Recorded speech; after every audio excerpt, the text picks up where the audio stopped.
Hi guys. Today I'd like to tackle a topic that's difficult to tackle, but it's World Suicide Prevention Day today, and for that reason, I'd like to talk about that. Um, Ever since September came around this year, so in the last few days, I felt an extreme heaviness weighing on me, which at first I didn't understand why, but I've come to understand now that Um, I felt that this way because of last year's experience throughout September, and it was an extremely difficult time in my life, if not the most difficult, although it's hard to quantify like that. Um, I'd been on the GAPS diet for 5 or 6 months. Jan and I had been religiously following it. We barely had a social life because we just made food all the time to heal me and to help Jan as well. But the idea was that this was going to help me finally have health after 12 years. And for a few months, my health did improve. My immune system got better. I had moments of extreme fatigue that lasted for longer than I'd been used to, but still, I felt like my body was getting better. The summer um, came by, and around August, I started feeling horrible again after a difficult experience, and by September I was done. I was so done with trying to get my health better, and I was beginning to accept that there was nothing more that I could do. After 12 years of trying to get myself um, healthy and well, I felt like I exhausted every sort of avenue in terms of doctors, so I wasn't even considering going to see a doctor at that point because you tell me I'm crazy. There's nothing worse than that. Um, or you tell me I have an illness that can't be done, nothing can be done about, but won't get worse, like fibromyalgia, which is false because I was getting worse. And um, so this is a difficult topic to discuss. However, anybody who's lived with a chronic illness, it's something that has um, at least populated their mind at some point of their life. It's one thing you'll notice when you meet Lymies is that they're very open, and very quickly they will tell you about how if it wasn't for their children, they would have killed themselves, or had they not finally received this diagnosis, they would probably not be here right now. And it's a scary reality, but it is very much a reality. Um, what's really important to understand is that when you are misdiagnosed or not diagnosed, which is what I consider that I was for 12 years, you're in a constant free fall. Um, okay, so imagine, life is you being on this trapeze, and everybody's got their issues. They're not always solid on there. When you become chronically ill, and chronically ill to the point that it is debilitating to your life, and you can't, hold a full-time job or go to school full-time, or you, around social events, you feel worse all the time, and so you don't go, and so your social life is highly impacted. In such a state, your life is in a constant free fall. So you fall off that trapeze, there's nothing to save you there, and you're falling and falling and falling.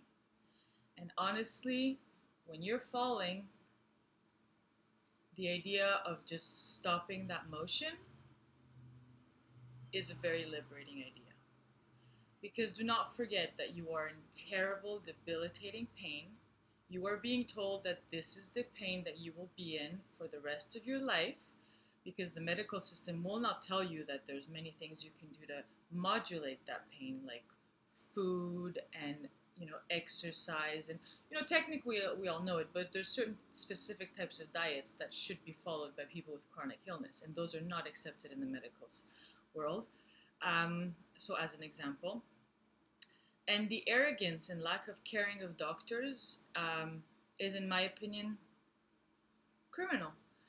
Because I'd never had the feeling of wanting to die as much as after doctor's appointments who would not give me time of day and who would assure to me that this is just me.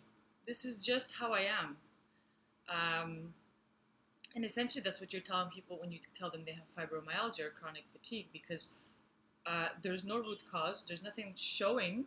And so you tell them, sorry, you're not functioning well. Here's some pills you can pop to hope to reduce some sort of pain. But for any pill I ever tried just gave me side effects. That being said, the free fall I was talking about.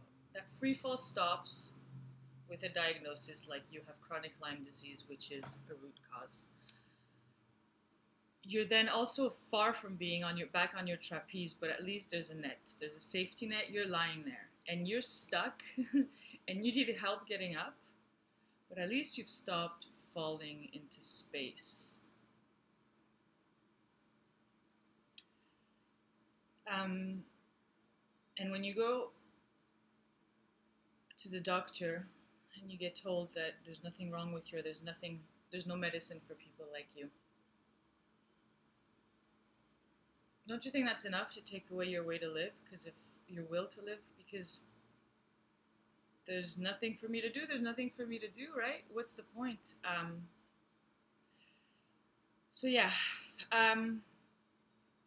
last September was very difficult because I'd ended up checking out, and I just wasn't willing to go on anymore.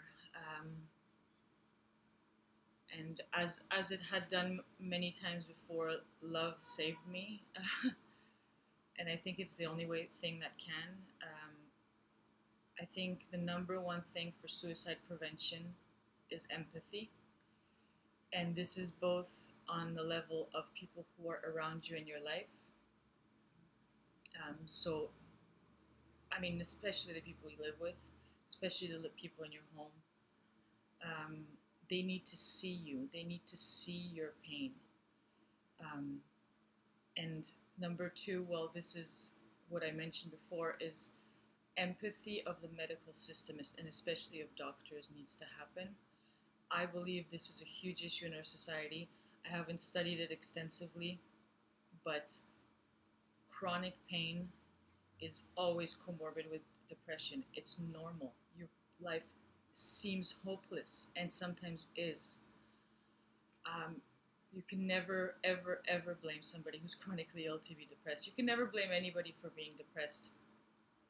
But people often say, there didn't seem to be anything wrong with the person. Their life seemed okay. You don't know if somebody's in chronic pain, and you don't know how. I was able to lead a decent life for 12 years where I pretended to most people that I was feeling fine. And I wasn't. And I had support and love and empathy in my life, and somebody who always looked at me in the eye and said, I know you're suffering, I know your pain.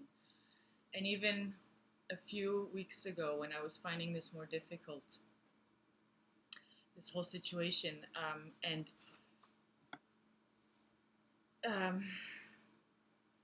Jan turned to me and said, babe, I will always know how much you suffered. And although that may sound kind of strange, or, you know, what does that bring me? To me, it's a lot. It's huge. It's the world. It's being seen. I have I have someone in my life who's seen me through this and who knows how much I've been through. When you suffer chronically and constantly, like I do daily, you cannot survive this alone. You cannot survive this hiding your pain and your suffering away from everybody. This is what will drive you to commit irreparable acts. And so, empathy. Be there for those around you. Look at them, see them, listen to them. Don't be stuck in your daily issues saying, I have problems too. If you have problems too, you talk about them with your friends. But when your friends or your family come to you and say, I have a problem, something's bothering me, whether it's mental, whether it's physical, listen, empathize, tell them you see them. It's like that cartoon that was passing around about people with depression. You can't fix it for them. You can't fix chronic pain for them. Okay, you can't. But you can sit beside them and you can say, I see your pain. And that is my number one suicide prevention tip for 2014.